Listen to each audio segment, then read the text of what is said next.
تہجد روح کے زخموں کا مرہم ہے۔ تہجد لڑکھڑاتی دعاؤں پر قبولیت کا کن ہے۔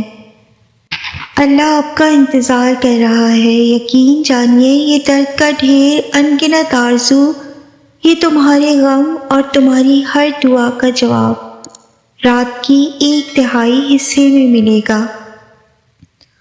تہجد کا سجدہ ہو اور اللہ نہ ملے، ایسا ممکن ہی نہیں۔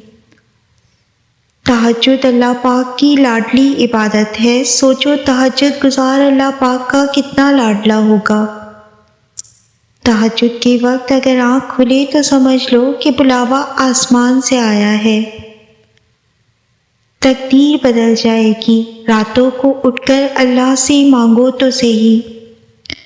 محبت کی مختصر کہانی۔ وقت تہجد، آنسو، میں اور اللہ۔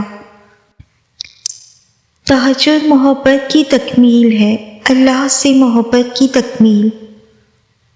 تہجد اگر لاڈلی ہے تو اس تک پہنچنے والا اللہ کا سب سے لاڈلا بندہ ہے، اور جب لاڈلا فرمائش کرتا ہے تو اسے رد کرنے کی کوئی گنجائش باقی نہیں رہتی۔ آپ کی زندگی میں پڑھی گئی ایک تہجد کی نماز پوری زندگی بدلنے کی طاقت رکھتی ہے۔ تہجد کا خاموش سجدہ اور زار زار بہتے ہوئے آنسوؤں کو وہ کبھی ضائع نہیں کرتا۔ جب گزارش لاڈلی عبادت میں کی جائے تو لاڈلے کی دعا کہاں ادھوری رہ سکتی ہے۔ کائنات جو بھی کہے پھر وہ ہو کر رہتا ہے جو اس کا بندہ اس سے مانگ لیتا ہے۔ محبت اور بات ہے، لیکن تہجد اللہ سے عشق کا احساس ہے۔ تہجد کی نماز کے لیے جاگنا اللہ کی بے شمار نعمتوں میں سے ایک نعمت ہے۔ تہجد پڑھا کرو، کوئی ملے نہ ملے رب مل جائے گا۔ تہجد وہ آخری مرہم ہے جس کے بعد نہ کوئی غم ستاتا ہے نہ کوئی غم رلاتا ہے۔ تہجد کی دعائیں جب نصیب کے روبرو آ کر کھڑی ہو جاتی ہیں تب کچھ بھی ناممکن نہیں رہتا، تب چار سو کن کی صدائیں گونجتی ہیں۔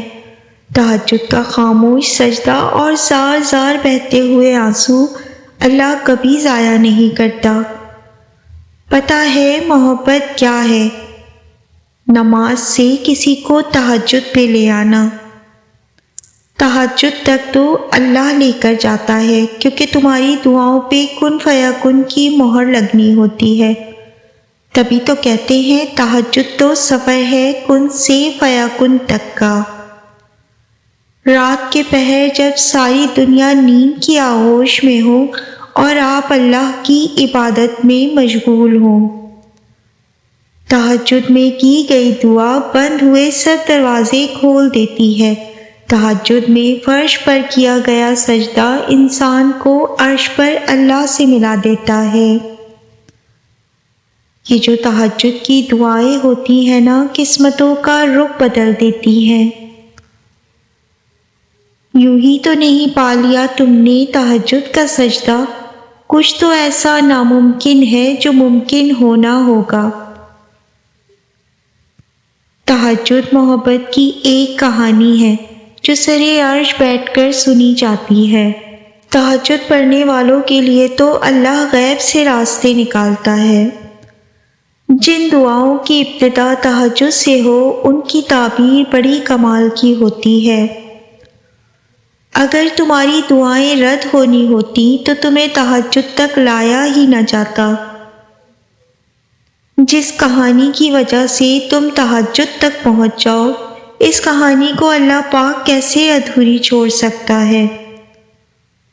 رسول اللہ صلی اللہ علیہ وآلہ وسلم نے فرمایا، رات کو اس وقت نماز پڑھو جب سب لوگ سو رہے ہو، تم لوگ سلامتی کے ساتھ جنت میں داخل ہوگے۔ تہجد اتنی قیمتی ہے کہ اگر اللہ ہمیں نہ دیتا تو ہم کبھی سمجھ ہی نہیں پاتے کہ اللہ کی محبت کس کو کہتے ہیں۔